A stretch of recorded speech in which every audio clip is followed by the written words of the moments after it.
abducted me, so they went with me. And it was fortunate that I did not all that took long. I had to find my way back. My father has been killed by lots of Conch rebels.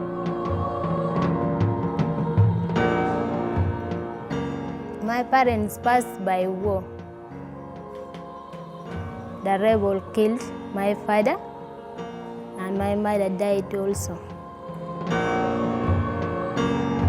I particularly lost my parents in the 1994 massacre that took place in Atiak. At 14, I was already head of family. And I did not believe that I did not complete my childhood. My child, like Bianca, says, I got her when I was 13 years old, when I was abducted by the LRA.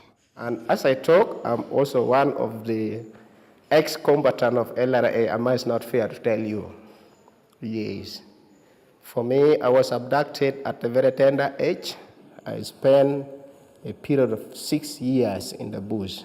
I came back when fully matured, and by then I acquired my partner from there. I never came back alone. I came together with her, and up to now she's my partner, and I will never leave her.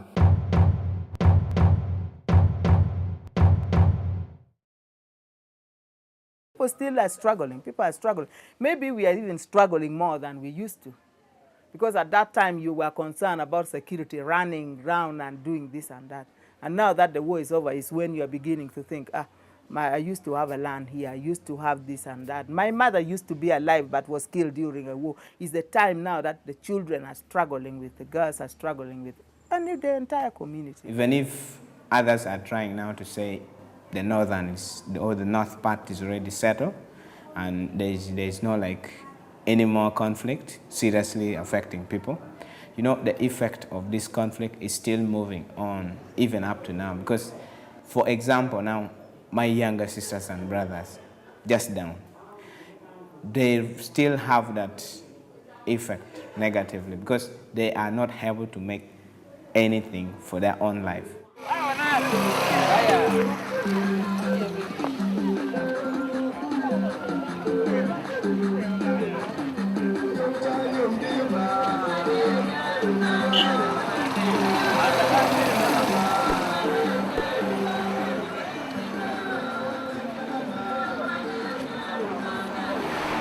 I used to have negative attitudes towards life because I feel I was the most abandoned. I was every time thinking about how am I going to move on with these kids? Should I run away from home and leave them and everybody lives their own life? God, why? Why did you have to create such a person like me? I didn't apply to you to say I have to be in existence. When I came back from the bush in 2002, I knocked and knocked almost all the doors for assistance, but failed.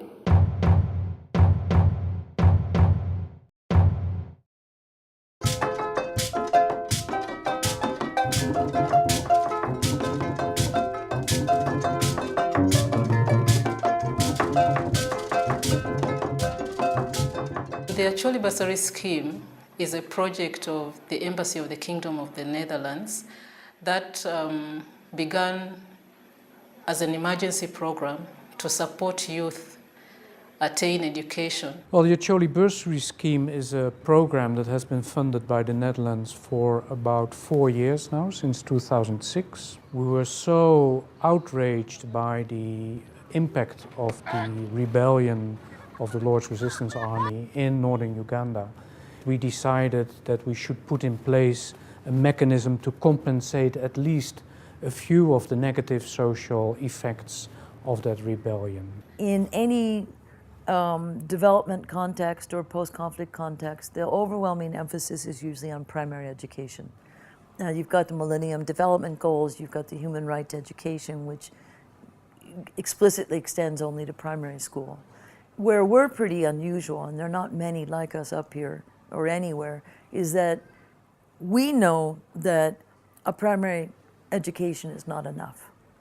I mean, my question is, what do you do in a post-conflict recovering Acholi subregion with a population of P7 certificate holders? And so we focus on access to secondary school, which really does give a young person a chance, particularly if they go on to A-level studies, which we sponsor for. Education is a process of empowering a person. Education is a process of helping a person to become self-reliant. To learn something you've never learned, or to unlearn something you've learned which was not good. We see education as an investment in the productive workforce of a country. So in that sense, an investment as a condition for economic growth.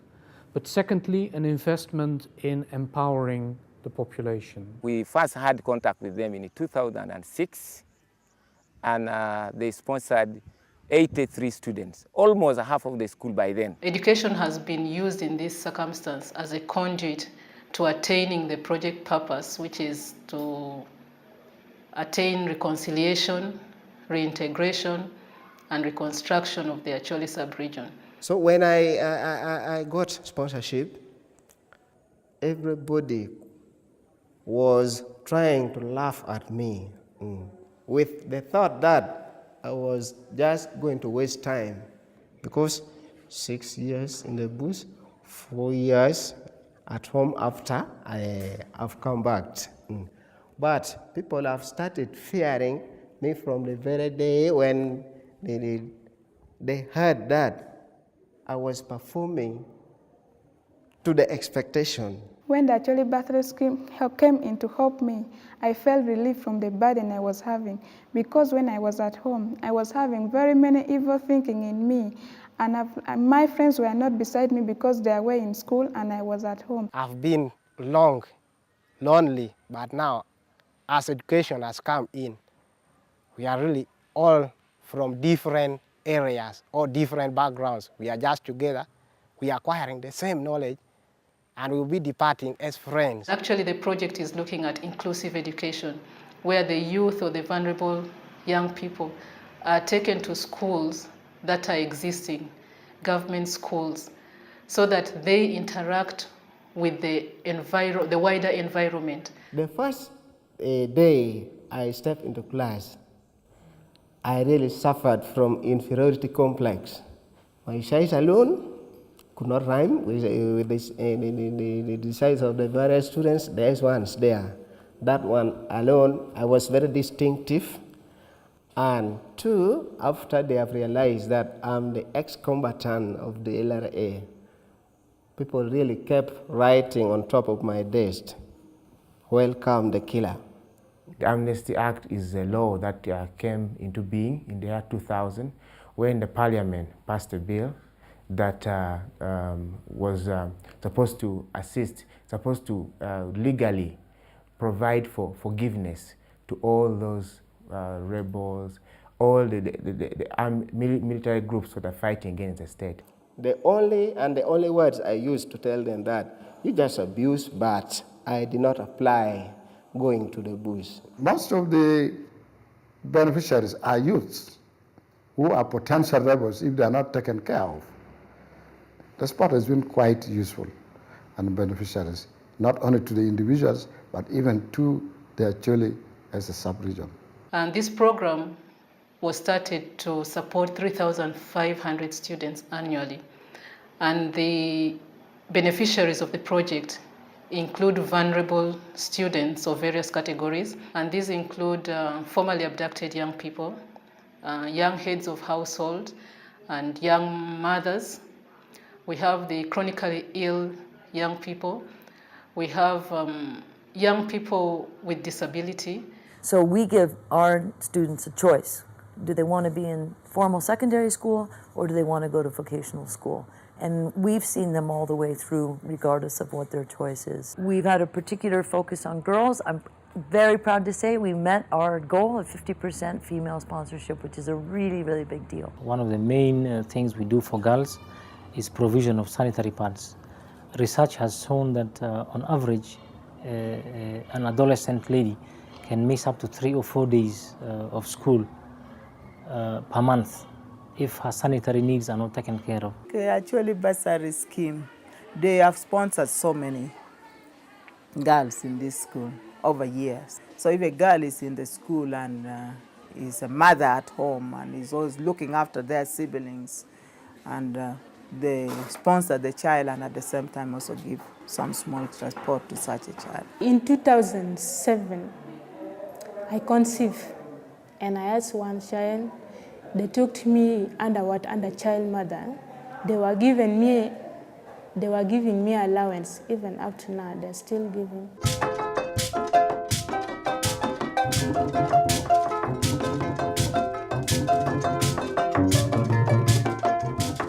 We wanted to put back these children in school. There was no school to talk about. So not only did we have the challenge of collecting the students, but in several cases we had even to set up the infrastructure. The construction done by actually bursary scheme, if you can see, it is one of the outstanding buildings here. We were clearly involved in the process, though I can't tell how much money was used now by head, but all in all, the site meetings, our ideas were all, integrated and taken care of. This is the building constructed by actually bursary scheme to accommodate the boys. Inside there is well furnished with 30 beds, double decker. So when there is no electricity, we have solar on standby.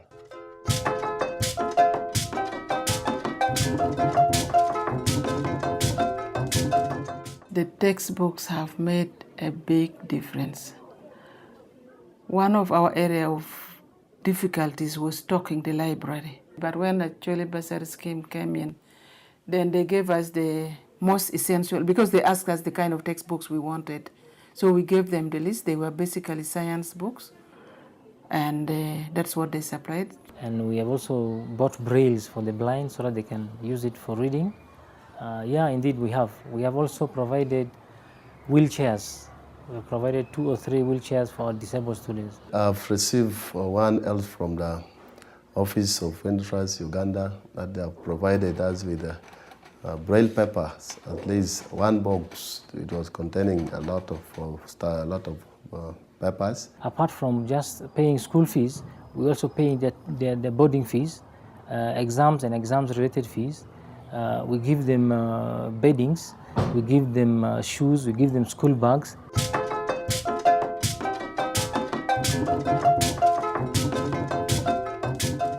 We use other service providers. For instance, we have an organization called Vivo that is providing psychosocial support, especially to students with post-traumatic stress disorder. We are working in collaboration with Window Trust. Basically, we are, because most of the beneficiaries, they have gone through a lot of difficulties, especially during the war. So they have subcontracted us to help them screen the beneficiaries and then give them appropriate interventions like trauma counseling. In the past, they would come here, flood here, tell you so many information, so many things that you cannot comprehend as a normal person. And I really think they have that resilience that you have to admire and learn from. If we identify the problem after screening them or doing the interview, what we do net treatment. That is narrative exposure therapy, whereby we talk about all what they have gone through, good and bad things, right up from birth until present. For instance, we have one of our students who was in the rebel command.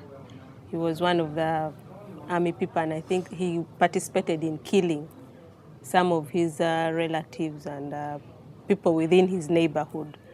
And it has really had so much effect on him that sometimes he has flashbacks and starts asking for his gun. Give me my gun, I want my gun, and all that. Because I remember at one time with my deputy, we decided to, at that time there were no NGOs around coming for psychosocial and this and that. And even the kind of psychosocial the NGOs give anyway, I would say some are still wanting. So we would get with our girls to hear. We thought we would hear all the stories and let them cry on our shoulders. And until one time, completely we got emotionally drained and we were almost at a state of burnout. Through these counselings, they told me everything is going to be possible. Just settle down. And I was able to communicate even to the young ones positively through the many counselings and guidance they take me through.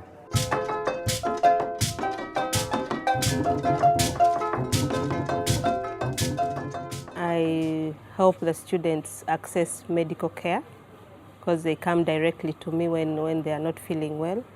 I write them a letter authorizing them to receive medical support from the hospitals. We have just come here because we are not feeling well, and the same actually bursary scheme is also giving us LF through giving us treatment, and we have come to seek for a permission to go to the hospital so that we get treatment. I've seen how actually they're so sympathetic to us vulnerable children. If we go there, we are in need of something. Above all, my health. My health has not been okay. I went there, they are taking care of me. They took me to the hospital several times, and are looking that my health should be fine in order to me to push through education. The challenges are various. School age going kids are not easy. Adolescence is not easy. They are very difficult sector of the community. More so, those who have just come back from the war.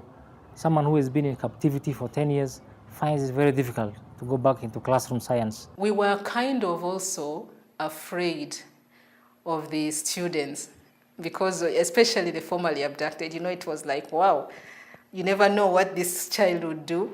And sometimes they acted funny. So that was a bit of a challenge to us. They're not angels. There's all kinds of complaints and this and that.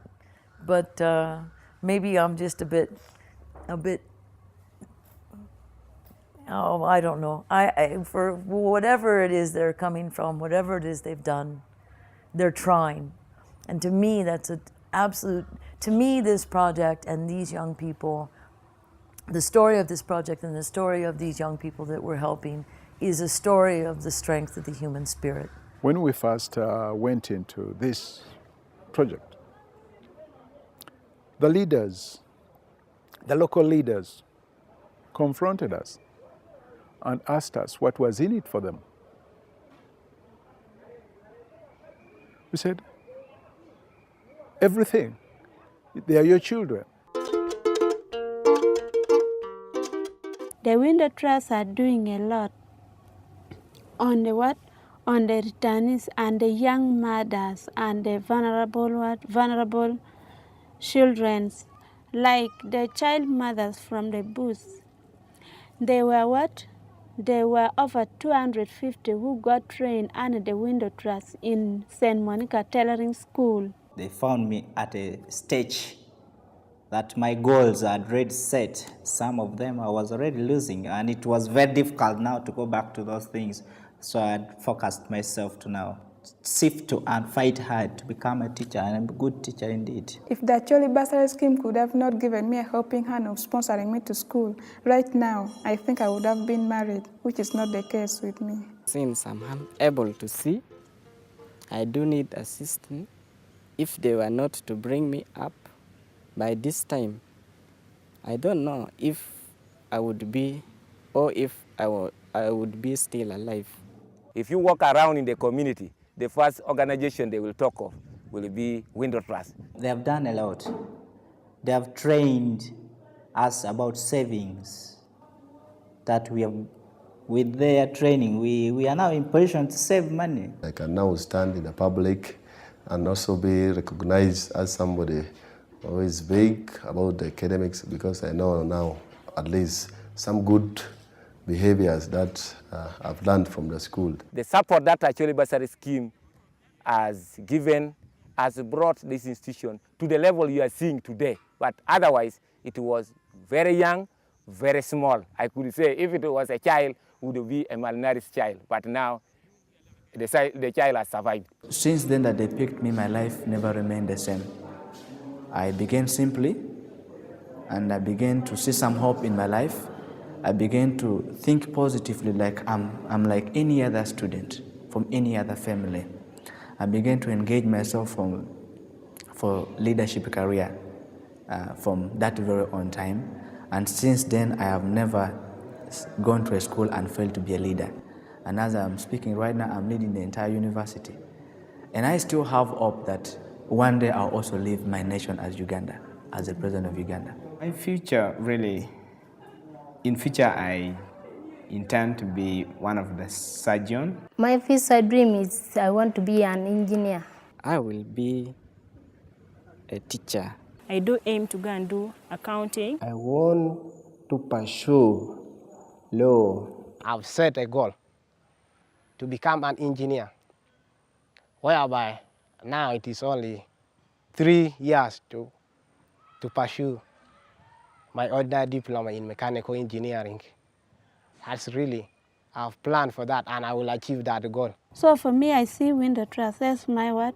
My second parents. It gives us a lot of pleasure to know that at least as of now we have 11 students at university. When we go out there, you know, sometimes because the students are very many, you know, you hear, "Madam, how are you, madam?" You know, it gives you joy and fulfillment to say really that in life there should always be hope.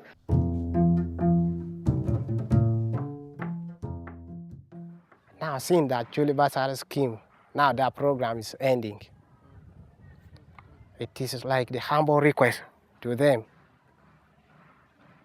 if they can really have a pity on the student whom they are really sponsoring. If I still want to study and you have cut off the source and I can't get it from my parents, I'll get it from somewhere, and you know what I'm meaning.